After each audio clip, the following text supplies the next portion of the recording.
رشتہ طے کرتے وقت ہمارے یہاں بات کیا ہوتی ہے؟ ہمارے یہاں بات ہوتی ہے تم کس برادری کے ہو، لڑکا کرتا کیا ہے، کہاں تک پڑھا ہوا ہے۔ یہ صاف فضول کی بکواس جس کا اسلام سے کوئی تصور نہیں، وہ پوچھتے ہیں۔ کبھی یہ پوچھا کہ لڑکا حلال کماتا ہے کہ حرام کماتا ہے؟ کبھی یہ پوچھا کہ وہ نماز پڑھتا ہے کہ نماز چھوڑتا ہے؟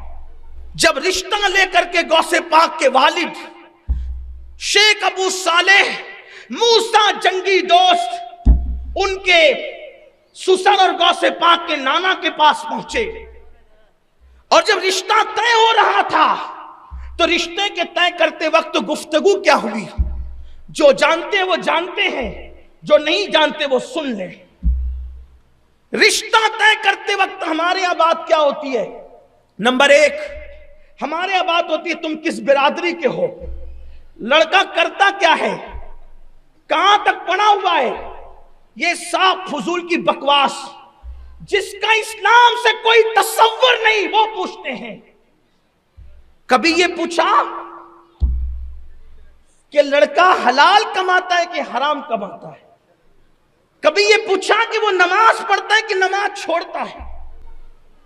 یہ کبھی پوچھا وہ اسلام کے طریقے پر ہے یا یورپی تہذیب کے طریقے پر؟ کبھی نہیں پوچھا۔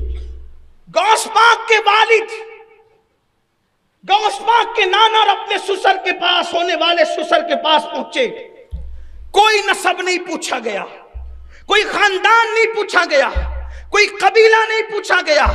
وہاں وہ گئے، ان کے تقوی کی بات تو یوں ہی آشکار ہو گئی کہ انہوں نے عرض کیا کہ میں نے دریا میں بہتا ہوا سیب کھایا، یہی بات تھی۔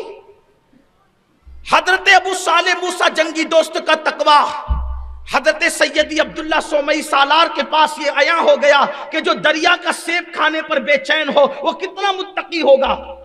تو انہوں نے اپنے پاس چند مہینے رکھا کہ چیک کریں کہ صرف ایسی بات ہوا میں کرنے کے لیے آیا واقعی متقی بھی ہے، اس لیے کہ کسی کا تقوی ایک دن میں پتہ نہیں چلتا، اس کو کئی دن تک اپنے پاس رکھیں گے تبھی تو پتہ چلے گا۔ تو سرکار غوثیت مآب کے والد کو غوث پاک کے نانا نے مہینوں رکھا، اور اس کے بعد جب دیکھ لیا ٹھوک بجا کر کے بہت متقی ہے تو کہا میری بیٹی ہے، اس سے نکاح کرو گے؟ یہ سیب کی جو غلطی آپ نے کی ہے بے پوچھے کھانے کی، اس کی معافی اسی وقت ہوگی جب تم میری بیٹی سے شادی کرو۔ ایک سیب کھانے کی سزا کیا ہے؟ جو دریا میں بہتا ہوا سیب آیا وہ کھا لیا تھا پوچھے بغیر، کئی دن کی بھوک تھی، افطار کرنا تھا، روزہ افطار کرنا تھا، کھا لیا۔ آج تو میرا جوان کیا کیا کھاتا ہے، کبھی اس کے ماتھے پہ شکن نہیں آتا۔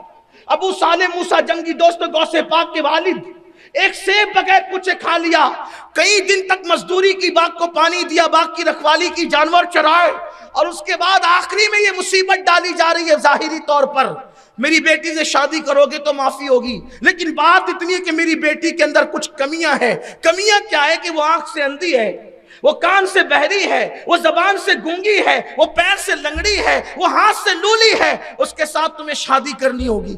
حیرت کی بات ہے، آپ مجھے بتانا، گرے سے گرا بالکل نچلے طبقے کا انسان بھی اگر کسی بہت مالدار بہت شریف گھرانے کی بیٹی کے بارے میں بھی کہا جائے کہ وہ اندھی ہے، لنگڑی ہے، لولی ہے اور گونگی ہے، اس کے ساتھ تم نے نکاح کرنا ہے، وہ کہے گا اتنی بڑی مصیبت زندگی کی کہاں لوں؟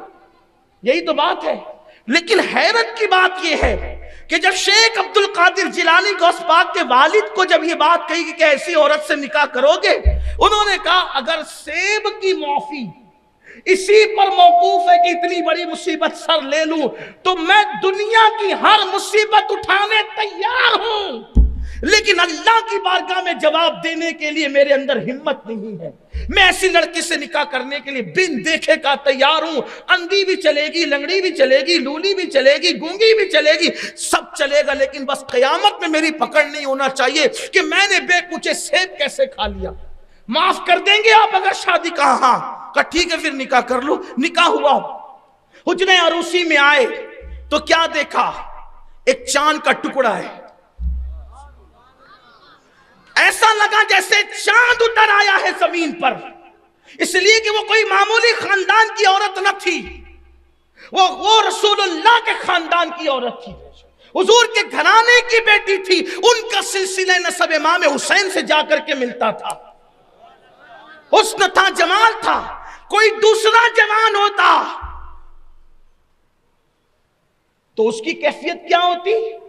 لیکن غوث پاک کے والد چاند سا ٹکڑا اجرے میں دیکھ کر کے مصلی بچھا کر نماز شروع کر دی، ایسا لگتا ہے جیسے لڑکی غلطی سے بدل گئی۔ آج اس کو ہاتھ نہیں لگانا، کیونکہ جس کے ساتھ رشتہ طے ہوا تھا یہ وہ نہیں ہے، وہ تو اندھی تھی، اس کی تو آنکھیں، وہ تو بہری تھی، اس کے تو کان ہیں، وہ تو گونگی تھی، یہ تو بولتی ہے، وہ تو لونجی تھی، یہ تو اس کے ہاتھ رکھتی، وہ تو لنگڑی تھی تو پیر رکھتی ہے۔ پھر کیا ہوا؟ رات پر نماز پڑھی جیسا کہ معمول تھا۔ وہ خاتون نے بھی او جی کیا جی کچھ نہیں، کوئی گفتگو نہیں، اس نے بھی پیچھے مصلی بچھایا، وہ بھی عادت کے مطابق نماز پڑھنے۔ ہمارے یہاں شب برات سال میں ایک بار آتی ہے تو بھی لوگ پوری رات عبادت نہیں کرتے۔ وہ کیا دور تھا کہ مسلمانوں کی ہر رات شب برات ہوا کرتی تھی، اس اعتبار سے کہ وہ ہر رات عبادت کرتے تھے۔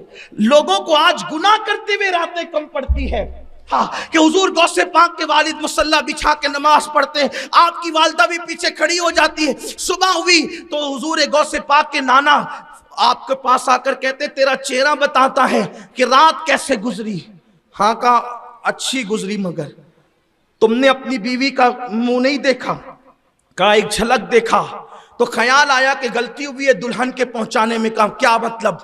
کہا آپ نے تو اندھی کہا تھا لیکن وہ تو اکھیاری ہے، آپ نے تو بہری کہا تھا وہ تو سنتی ہے، آپ نے تو لولی کہا تھا اس کے تو ہاتھ ہے، آپ نے تو لنگڑی کہا تھا اس کے تو پیر ہے۔ فرمایا میرے بیٹے میں نے تیرے ساتھ کوئی مذاق نہیں کیا، میں نے جو کہا سچ کہا، لیکن ہم نے جو گفتگو کی اپنی زبان میں سمجھانے کے لیے ٹیکنیکلی گفتگو کی، ٹیکنیک کے ساتھ گفتگو کی۔ کیا مطلب؟ میری بیٹی اندھی اس لیے ہے کہ اس نے کبھی کسی اجنبی کا چہرہ نہیں دیکھا۔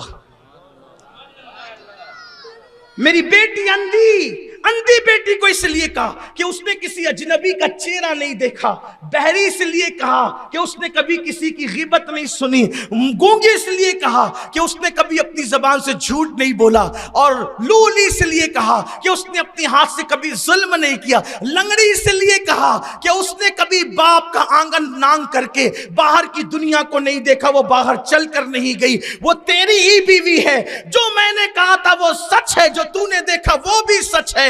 اب آپ مجھے بتائیں مسلمانوں کی بیٹیاں کیسی ہوتی تھی کہ ان کی عمر کا حصہ 40 سال کی عمر کو پہنچ جاتی تھی، لیکن کبھی وہ بیٹی کسی اجنبی مرد کا چہرہ نہیں دیکھتی تھی۔ اور آج کی بیٹیوں کو کیا ہو گیا؟ آج کی بیٹیاں تو معاذ اللہ، سب کی بیٹیاں ایسی نہیں لیکن حالات رلا رہے ہیں، خون کے آنسوں میں حالات رلا رہے ہیں۔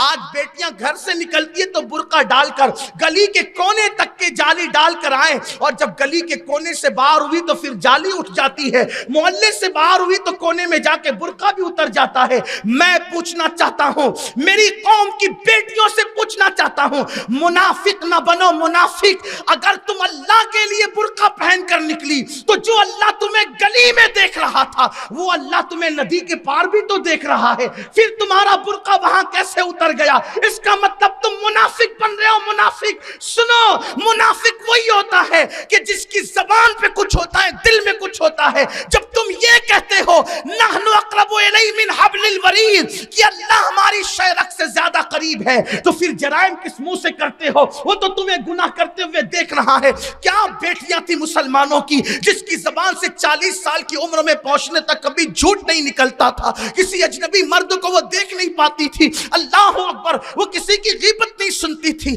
آج جرائم کا حال تو دیکھیں، اللہ اکبر، بیٹیاں بھی جرائم میں مبتلا ہے اور بیٹے بھی جرائم میں مبتلا ہے۔ تو میں عرض یہ کر رہا تھا میرے آقا صلی اللہ علیہ وسلم کے دیوانوں اور اے سیدہ فاطمہ کی کنیزوں، اپنے بچوں کی صحیح تربیت کرو۔